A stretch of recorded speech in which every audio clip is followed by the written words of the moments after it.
ఎవరు ఎవరికి అందంగా ఉండాలి అంటే ధర్మమన్న చట్రంలోకి ఇమడాలి అంటే భార్యకి భర్త, భర్తకి భార్య అందంగా ఉంటే చాలు. అది ఒక్కటి ఉంటే పరమ సంతోషం వాళ్ళకి, పరమ శాంతి సమాజానికి కలుగుతుంది. నేను అన్నమాట ఏం తేలిగ్గా వాడలేదు.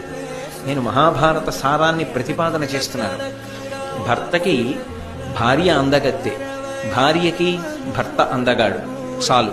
వాళ్ళ జీవితాలు పరమ సంతోషంగా ఉంటాయి, సమాజం ప్రశాంతంగా ఉంటుంది.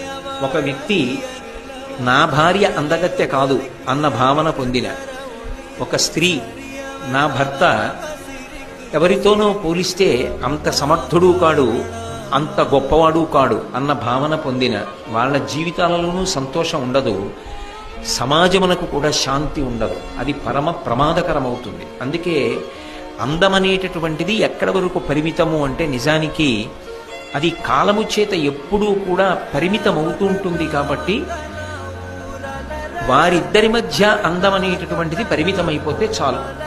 అది కాలగతిలో ఏమవుతుందంటే ఆ అందం క్రమక్రమంగా